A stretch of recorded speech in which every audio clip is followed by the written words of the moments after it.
Ce pipeline qui part de la mine de bauxite à Bokeh pour rejoindre des bateaux amarrés au large.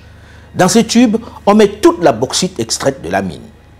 Et sans filtre, sans contrôle, elle est directement versée dans ces bateaux. Personne n'est capable de dire la quantité et la qualité de ce qui a été extrait du sous-sol guinéen. Ces bateaux prennent aussitôt la mer. Et c'est une fois à destination, plusieurs semaines après, en Chine, que l'on déclare à l'État guinéen les quantités et la qualité de ce qui a été extrait. L'entreprise chinoise peut donner les chiffres qu'elle veut. On est obligé de la croire. Personne n'a le moyen de contrôler si elle a dit la vérité ou pas. Vous conviendrez avec moi, ça s'apparente quand même à un braquage en règle, avec le consentement de la victime peut-être, mais braquage quand même. On ne peut pas dire que ce soit sain, que ce soit une méthode orthodoxe. Et ça dure depuis des décennies. Cette pratique des compagnies minières qui déclarent ce qu'elles veulent a prévalu pendant longtemps dans de nombreux domaines en Afrique. Cap dans cette série consacrée aux richesses minières d'Afrique sur la Guinée, celle de Sékou Touré, celle de Conakry, celle du colonel Mamadi Doumbouya. Présentée comme l'un des plus grands pays miniers du continent, et ce n'est pas un mythe, elle est pourtant classée parmi les plus pauvres de la planète, avec plus de 44% de la population qui vivent avec moins d'$1 par jour. Avec ses richesses, la Guinée est pourtant, en termes d'indice de développement humain, 178e sur 189 pays. Comment expliquer cette incongruité? Vous avez le diamant et l'or, vous avez la bauxite et le fer, et tout dernièrement, un permis d'exploitation a été donné pour le graphite. De façon résumée, ce sont les 5 minéraux utiles que la République de Guinée est présentement en train d'exploiter. Autant de richesses sur un même territoire de 245 857 km². Mais on va se concentrer dans cette série sur les 3 principaux minerais que sont la bauxite, le fer et l'or. Autant de richesses qui ont suscité depuis une 60aine d'années la ruée des grandes entreprises minières et de certains États vers la Guinée. Importante réserve mondiale de bauxite et la qualité de ces gisements est l'une des meilleures en raison de la concentration du minerai. Elle est le 2e producteur de bauxite au monde derrière l'Australie, mais elle est la première réserve de bauxite au monde, avec les 2/3 des réserves de la planète. Autant dire que c'est Bauxite Land. Mais à quoi sert la bauxite en réalité? Elle revêt une importance capitale pour la planète, pour l'industrie mondiale, puisqu'elle sert à fabriquer l'aluminium qui rentre dans quasiment tous nos objets et ustensiles du quotidien. Les casseroles, les couverts, les poêles, les emballages de médicaments, les pots de certains yaourts, les barquettes alimentaires, les canettes et même dans la construction des véhicules. Et la liste n'est pas exhaustive. C'est dire si la demande pour toutes ces industries est importante et en forte augmentation. C'est en cela que la Guinée revêt une importance capitale, un attrait certain pour la planète entière, puisqu'elle possède les plus importantes réserves mondiales de bauxite. Ces réserves sont estimées à plus de 40 milliards de tonnes, localisées essentiellement dans la région de Bokeh, vers laquelle nous nous dirigeons. Une région dans laquelle les firmes chinoises se sont fortement implantées. Des pipelines qui drainent les minerais bruts creusés directement sur les bateaux, pas de centre de triage, pas de zone de contrôle. Les minerais creusés sont directement versés sur les bateaux à quai. Pas de tri. Une fois les bateaux remplis, ils peuvent partir en toute tranquillité. Et c'est une fois arrivé en Chine que la firme déclare ce qu'elle a extrait, les quantités et la qualité. Cette pratique dure depuis des années. Et à ceux qui se sont offusqués de ce process, notamment les autorités de la transition, les firmes ont encore une fois utilisé les arguments scientifiques pour expliquer leurs mesures. On ne peut pas savoir pour sûr quelle est la quantité de minerais qui part dans notre pays en se basant que sur ce tirant d'eau. C'est dit, et par un spécialiste, par le nouveau directeur des mines de la Guinée. Et on ne peut pas savoir ce qui a été extrait. Le principe du tirant d'eau est encore une escroquerie bien vendue aux ignorants. En gros, ils font ce qu'ils veulent à la barbe des autorités qui très souvent sont complices. Je dois avouer que c'est l'une des premières incongruités que le président Mamadi Doumbouya et son directeur de cabinet, Djiba Diakité, m'ont mentionné lorsque je suis venu le voir en septembre 2021. Le président m'a dit que nous défendions un régime qui, avec certaines firmes, suçait à ciel ouvert chaque jour le sang des Guinéens. C'est ce qui a poussé ma curiosité pour que je vienne voir cette pratique de près. Une fois qu'on a assisté à ce braquage à ciel ouvert, on s'est dit qu'on a tout vu. Erreur. L'année dernière, d'après les chiffres de 2021, la Guinée a exporté à peu près 88 millions de tonnes métriques tonnes. Principalement, près de 90% ont été drainés en Chine. Voilà les chiffres. En gros, les entreprises chinoises ont dit à la Guinée, voilà ce qui vous revient. Et on s'y fie. Pendant qu'avec ces revenus, ils s'enrichissent et développent leur pays, regardez à quoi la ville d'où part l'essentiel de la bauxite du monde ressemble. Ici, dans un énorme nuage de poussière, on extrait des dizaines de millions de tonnes de bauxite. Pour le seul premier trimestre 2020, qui n'était pas réduisant, qui se faisait dans un chaos indescriptible, les quantités déclarées et extraites malgré les vols dans cette région de Bokeh représentaient environ 3 millions de dollars. Pas un centre hospitalier, pas une université, pas un centre de formation. Et ne vous y trompez pas, l'essentiel des jeunes ici, dans la région de Bokeh, ont une autre activité. Ils ne sont pas dans la mine, non.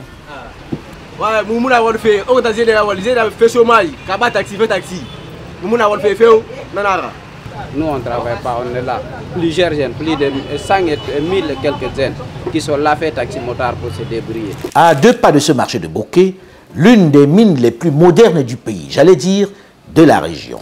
Qu'est-ce que SMB Winning Consortium? Donc, un consortium de plusieurs sociétés. Les sociétés majeures sont SMB qui est en charge de l'extraction de la bauxite, UMS qui fait le transport routier de la bauxite. Ensuite, on a WAP qui fait les opérations portuaires. On a Winning qui fait le transport maritime de la bauxite jusque chez les clients. Nous avons aussi Oisé qui est un chantier naval que nous allons aller voir. Et maintenant, depuis une bonne année, nous avons WCRG qui fait le transport de la bauxite par voie de train. Cette mine est une véritable ville, avec toute la modernité.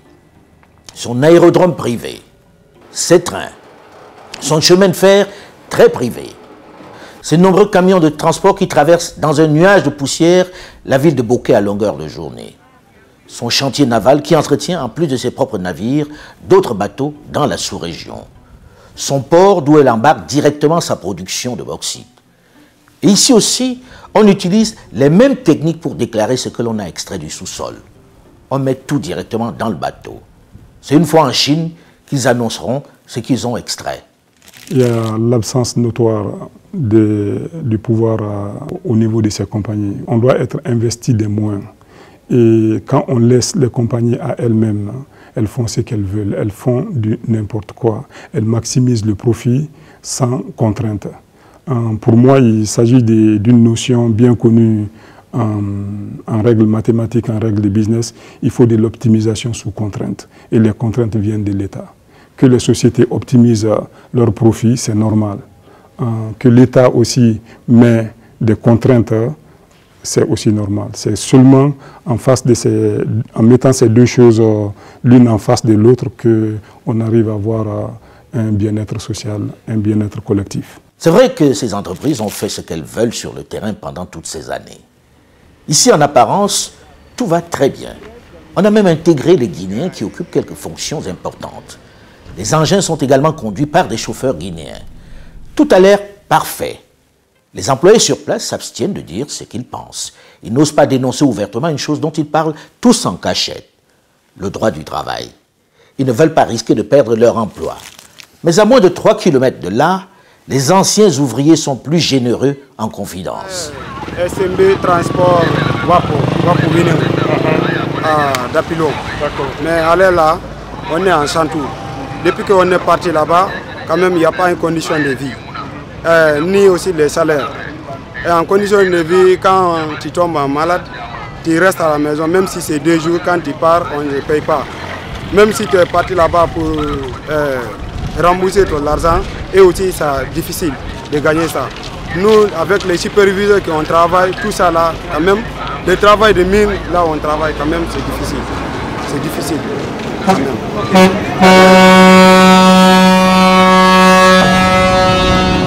J'ai été licencié parce que j'ai réclamé mon droit et la société m'a licencié. De 2017 jusqu'à 2020, on avait des syndicats qui étaient en place, mais parmi leurs mandats, il y avait beaucoup de problèmes qui se passaient au niveau des travailleurs et que tu ne peux pas réclamer. Une fois que tu réclames ton droit, la société te met à la porte. Ah bon? Oui. Et donc vous avez mis la porte comme ça sans rien vous demander? Sans rien, oui, bien sûr que oui. Et les syndicats aussi qui étaient présents, et quand on va envers eux, et te dire ok on va voir, mais il n'y aura pas de réponse. Bien sûr, les syndicats qui étaient en place anciennement, ils étaient avec la direction. Ce que la direction les demandait, c'est ça qu'ils faisaient. Mais pour les travailleurs, ils n'étaient pas besoin de cela. Maintenant, nous sommes restés dans ça jusqu'à ce que leur mandat est fini, parce que c'est déjà des mandats qu'on les a donnés. Après les déjà des mandats, on a demandé à la direction de encore réorganiser l'élection pour qu'on puisse avoir un nouveau syndical. Et la direction nous a dit que c'est impossible. Ah donc ils n'ont même pas respecté cet aspect? Ils n'ont pas respecté cet aspect. Bon, actuellement, bon, je ne travaille pas, je suis en chômage. Je suis en train de réclamer mon règlement, mon droit au niveau de la direction. Ils nous ont dit que vraiment qu'ils m'ont licencié sur leurs droits. Et donc j'ai demandé mon règlement et ils n'ont pas me donné une réponse là-bas. On nous a licencié, presque quand on réclame notre droit, ils vont te mettre en porte. Quand on te travaille, tu n'as même pas de contrat de travail, tu n'as même pas assuré de la condition de vie. Il n'y a pas de condition de vie de travailleur. Si cette complainte était celle d'une ou deux personnes avec lesquelles nous avons fixé un rendez-vous, on pourrait penser qu'ils sont peut-être les rares mécontents ou les aigris de la mine. Mais nous avons été pris d'assaut sur le marché par les jeunes qui avaient tous une expérience négative de leur passage dans la superstructure. En vrai, où est l'État dans cette vaste entreprise? De quels moyens dispose-t-il pour veiller sur les droits et les intérêts des travailleurs guinéens? Nous n'avons évidemment pas résisté à la tentation de poser la question aux responsables de la SMB, la société minière de Boké, de leur part de responsabilité sociétale. Une entreprise de cette taille a quand même cette obligation d'apporter de l'aide aux riverains. C'est écrit dans leur convention. Voici où nous avons été dirigés, vers cet abri que le consortium a construit à la sortie de l'usine. Nous y avons rencontré le chef du village, réuni avec quelques femmes sous cet abri. Des personnes bien acquises à l'entreprise, évidemment, préparées pour nous recevoir. La société SMB Vining Construction,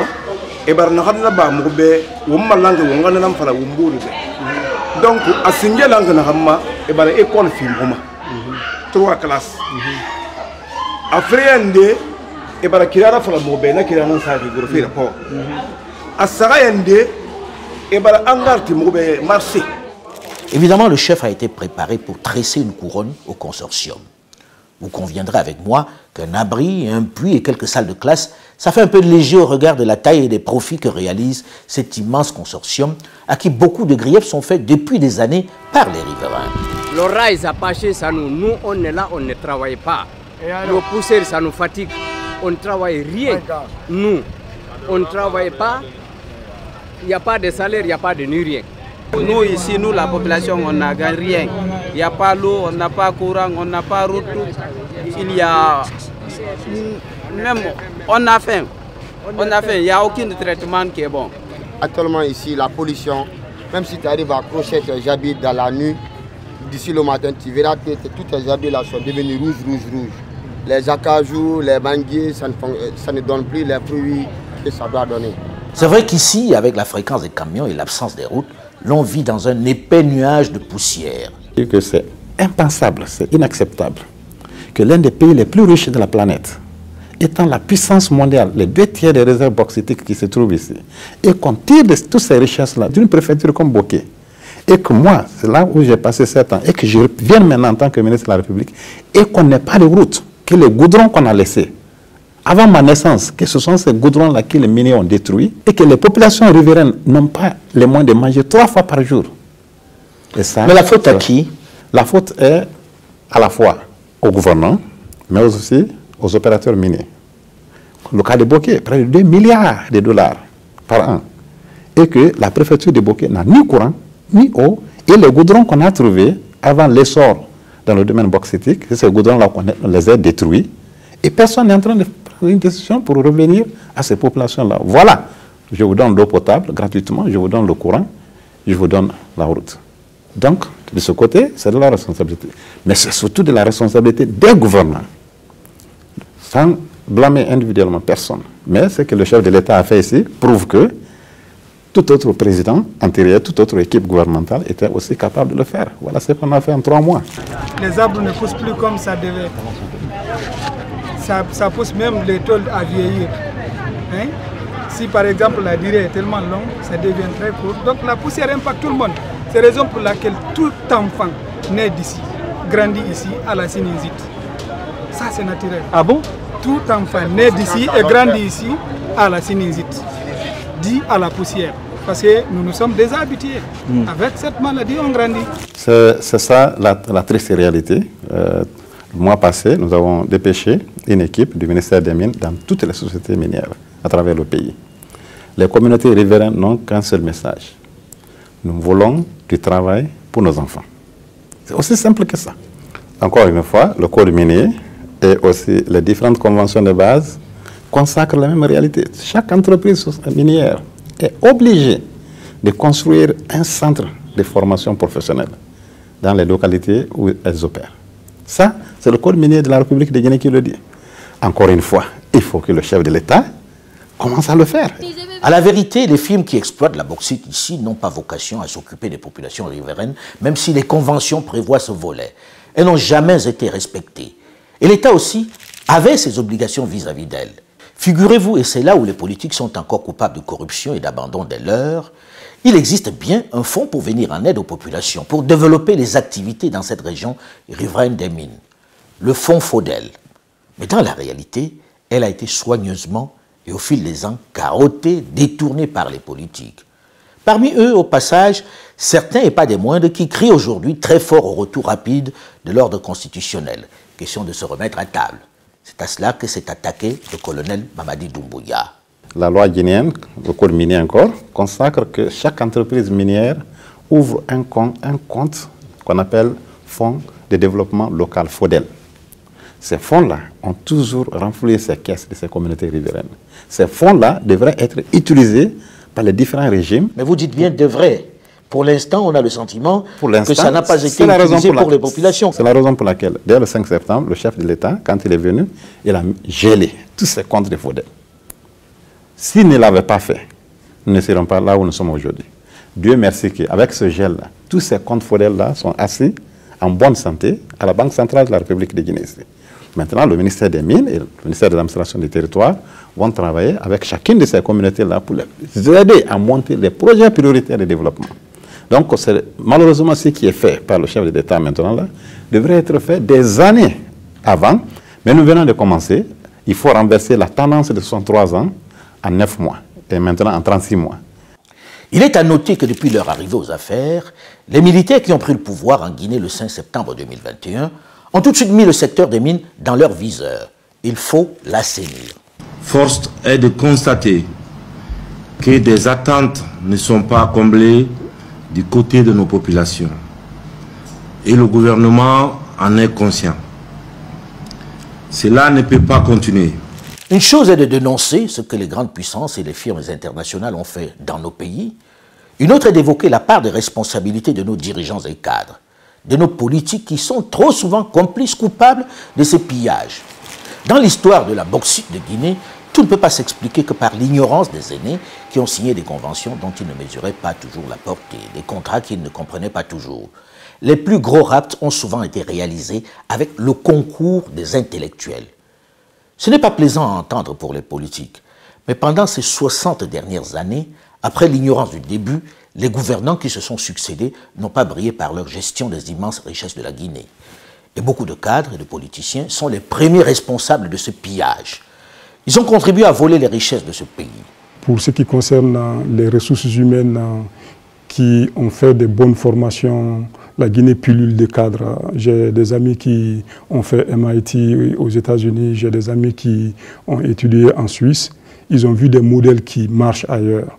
Mais une fois qu'ils sont au retour dans leur pays qui est le nôtre, ils deviennent le problème au lieu d'être la solution. Donc actuellement, la variable explicative de notre retard ou du fait qu'on ne profite pas de la richesse de notre sous-sol, c'est clairement un manque de volonté lié à la corruption. Figurez-vous même que des élus au sein de l'Assemblée nationale se sont entendus pour livrer cette manne aux firmes internationales en décidant un jour, tout simplement, de priver le pouvoir de ses revenus en votant un texte pour faire sauter la taxe à l'exportation. Est-ce que vous savez que la Guinée avait instauré sous la Première République déjà, une taxe à l'exportation. C'était une mesure incitative à la transformation des matières premières. C'est-à-dire que lorsqu'on exporte la bauxite, pour les inciter à transformer la bauxite en alumine, on leur a imposé une taxe à l'exportation de plus de 22 $ la tonne. Et nous qui exportions de l'alumine, parce que je parle du cas de Friguia où j'ai travaillé, nous payions 17 $ parce que nous exportions l'alumine et l'État aurait voulu que nous exportions de l'aluminium. Donc c'est une mesure incitative à la transformation. Mais non seulement cette mesure incitative qui permettait d'avoir des revenus pour le pays, cette mesure a été arrêtée, personne ne sait comment et pourquoi. Vous voulez dire que du jour au lendemain, on a banni la mesure à l'exportation? La taxe à l'exportation, elle a été arrêtée sans préavis. Et mais qui l'arrête? Mais à l'époque, ce n'est pas plus pas moins que le gouvernement qui était là en place. Mais je ne peux pas vous rentrer dans les détails. C'était dans quelles années? C'était sous le régime du président Lansana Conté, vers les 93-94. Ce n'est pas tout. Les conventions imposaient à chaque fois, à chaque compagnie qui produit plus d'une tonne de minerai de bauxite, de construire une raffinerie. Une disposition qui devait au moins freiner cette propension à faire de la Guinée un simple pourvoyeur de matières premières. Elle devait permettre la transformation en alumine sur place, ce qui aurait créé des milliers d'emplois et de la valeur ajoutée. Aucune de ces compagnies ne l'a jamais fait. Ce sont des gens qui ne sont pas des missionnaires. Ils sont là pour faire business. Ils profitent de notre ignorance. Les conventions sont écrites. Les termes de ces conventions ne sont pas appliqués. Ça revient à l'État d'assurer son rôle régalien afin que ces conventions soient respectées pour le plus grand bien de tout le monde. Assurément, c'est d'abord à l'État de veiller à ce que les conventions soient respectées.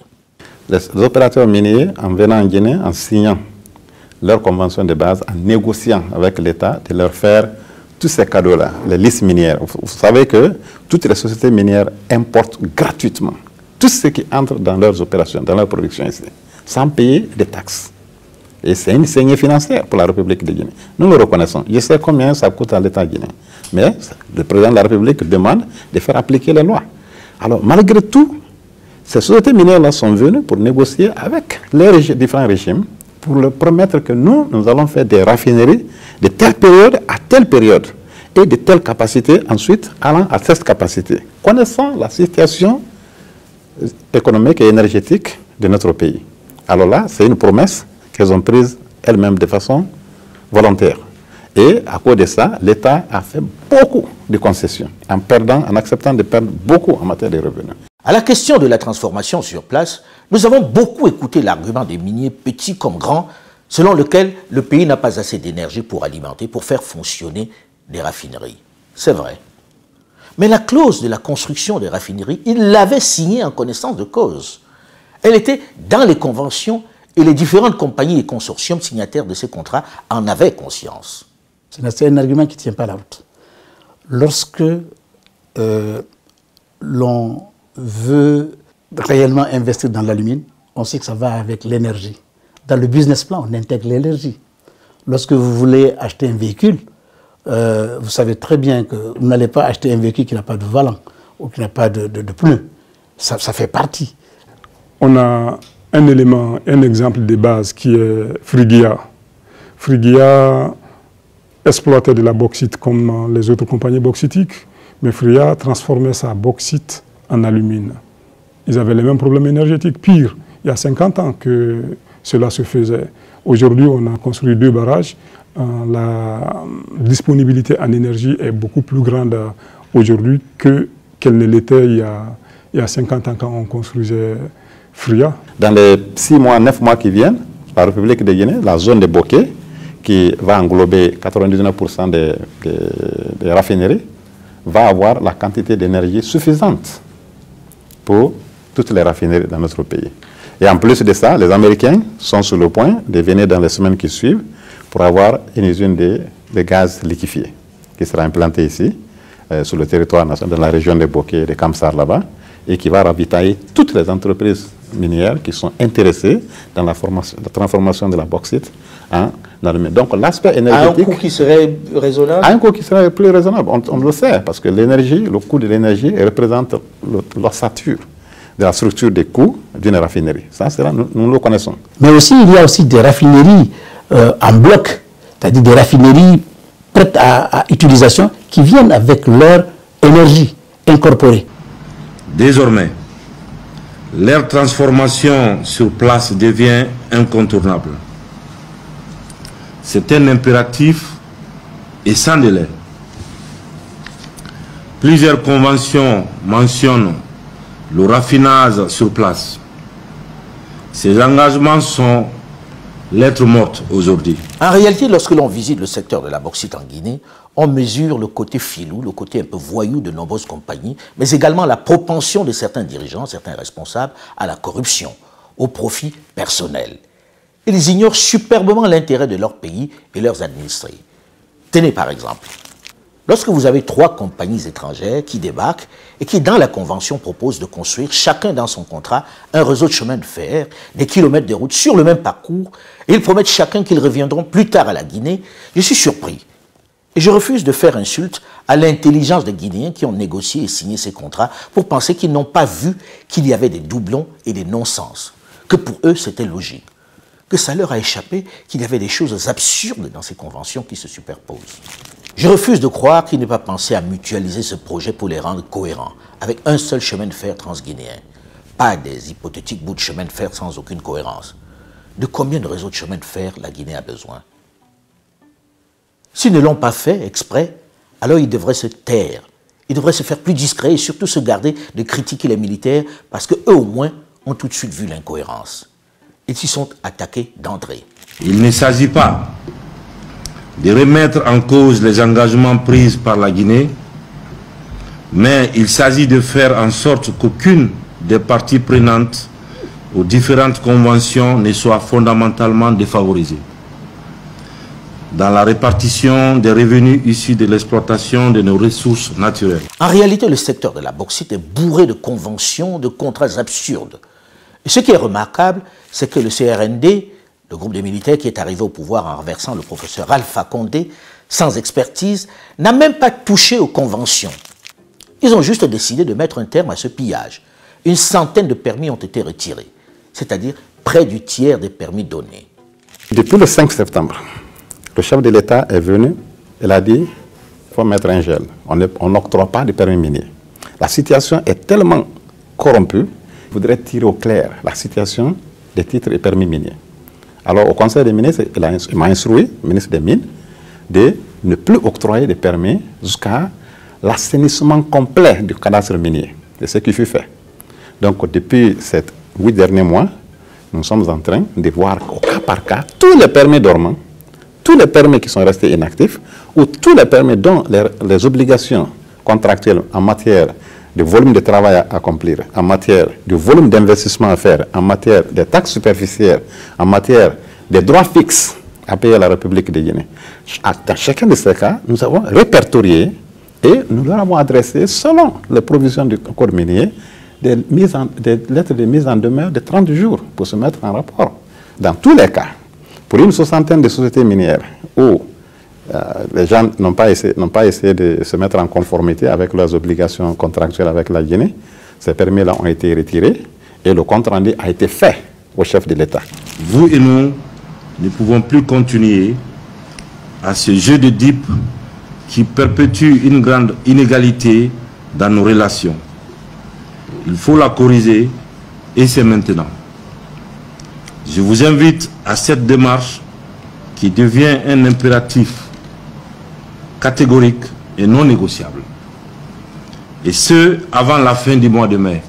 C'est-à-dire, on est en avril, c'est d'ici la fin du mois prochain. Je veux, Monsieur le Premier ministre, qu'on me réponde sur ça.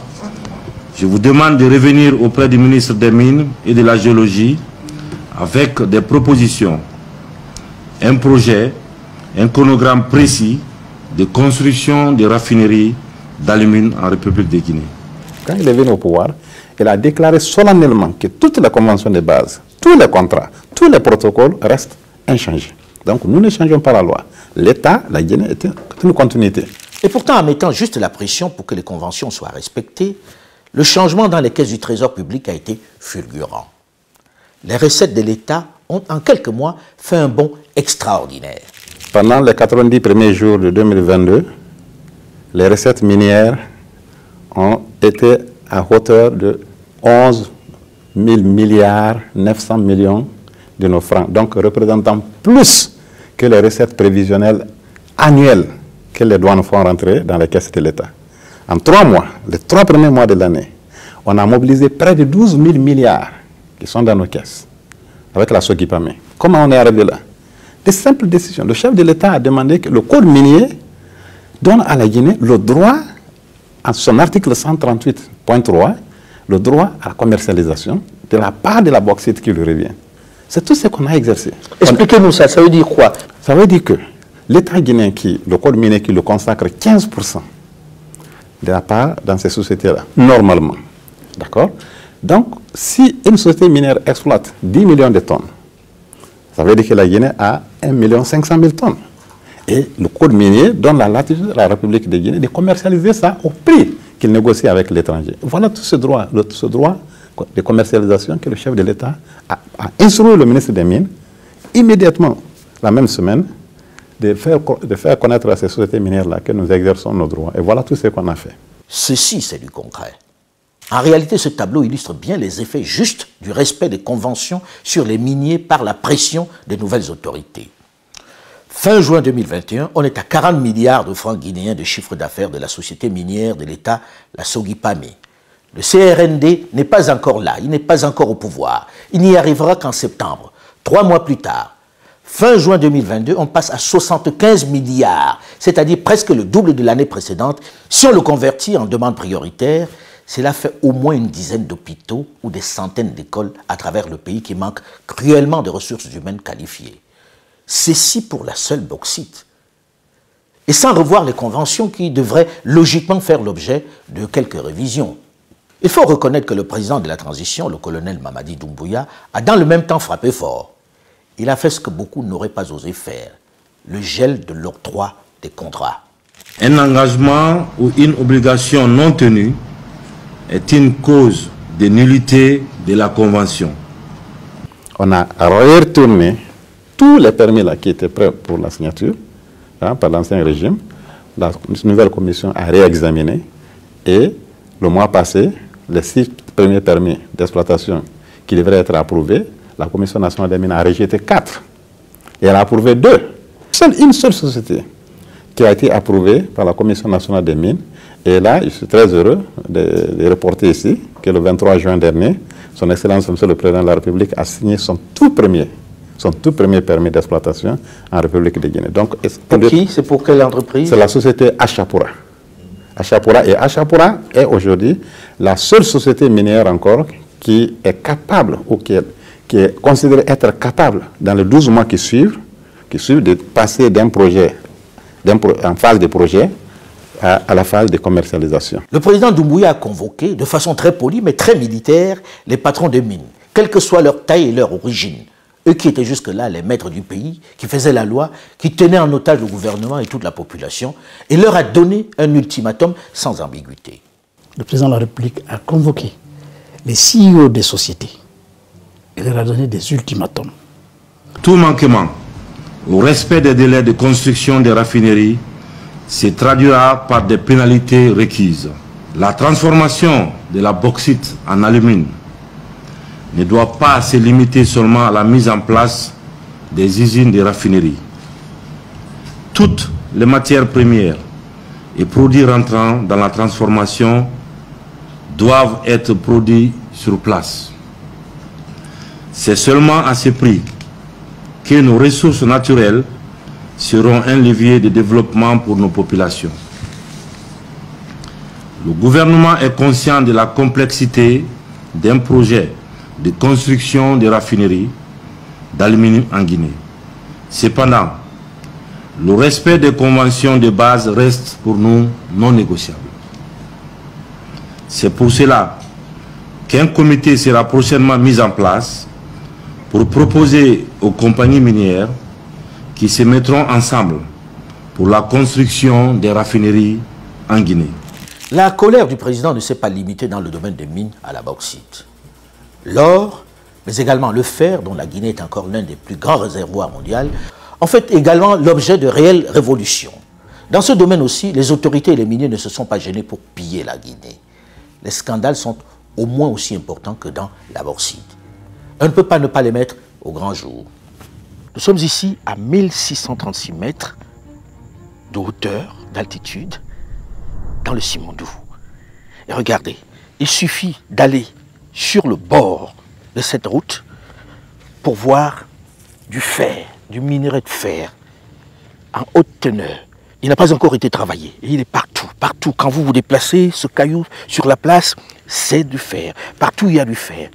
Et ici, on a décidé de l'exploiter différemment. On a décidé, enfin, de se l'approprier. Mais comment se l'approprier? Puisque jusqu'à une certaine date, et c'est ce que signent les politiques, ils avaient donné ça à quelqu'un pour 35 ans. Après, on allait leur donner ces infrastructures qui sont très belles. Sur cette énorme montagne qui est bourrée de minerais de fer. Bourrée de minerais de fer. Quelqu'un allait les exploiter pendant 35 ans et allait dire, je vous donne des infrastructures. Sauf qu'au bout de 35 ans, il ne reste plus grand-chose. Personne de nous ne saura, ne sait à ce moment précis ce qui restera de là. Et c'est dans cela que c'est intéressant d'avoir renégocié. Parce qu'en réalité, ces richesses sont là. Regardez, partout il y en a. Il y en a. Il suffit de se baisser pour ramasser. Mais n'est-ce pas l'obligation des politiques, des dirigeants, de se décider à un moment donné de dire « Ok, nous n'avons pas la technologie, mais arrêtez de nous prendre pour des idiots. » De renégocier pour que ceci soit exploité ici et que cela bénéficie aux populations. Regardez cette énorme montagne. Il n'y a que ça partout, partout. Mais on ne va pas attendre 35 ans pour en bénéficier. Et c'est en cela que c'est intéressant. À vous aussi dans vos pays de vous interroger, de savoir qu'est-ce que nous avons sous nos pieds et comment on deal pour que ça marche, pour que ça profite à tout le monde. C'est ça la réelle question. Comment on deal? Le deal ici, il est facile, il est là. Celui qui arrive, qui vous dit non, on va dépenser beaucoup d'argent, il dépense parce qu'il sait qu'il va gagner. Peut-être qu'il faut que nous aussi, nous gagnions pendant qu'il gagne. C'est du win-win et c'est de cela qu'il est question. On ne dit pas qu'il faut chasser qui que ce soit, non. Puisque nous n'avons pas encore la technologie. On dit formez-nous, transmettez-nous la technologie, mais en même temps respectez-nous et n'attendez pas qu'on soit mort pour en profiter. Dans 35 ans, on ne sait pas ce que ça va devenir. Peut-être que ce minerai de fer ne servira à rien alors qu'aujourd'hui, tout le monde en a besoin. Tout le monde. Toute la planète en a besoin. Et nous sommes dans le pays qui a l'un des plus grands gisements au monde. Il faut que ça profite aux Guinéens. Il faut que ceux qui sont ici ne regardent plus ça simplement comme une pierre, mais comme un cadeau du ciel. Ils doivent en bénéficier. C'est pourquoi par moments je trouve presque incongru que les politiques, autres profiteurs et autres compagnies internationales, certaines nations dont ces firmes sont originaires, nous amènent beaucoup trop souvent à nous focaliser sur la politique, sur les bagarres au sommet de l'État, sur les détails de la transition, sur l'extrême urgence des élections. Ils en font une priorité pendant qu'ils se servent. C'est important, mais est-ce l'urgence des urgences lorsque l'on sait que ces politiques sont les mêmes et n'ont pas les moyens d'apporter des changements radicaux dans un pays exsangue? Les mines en Guinée, c'est un réel hold-up.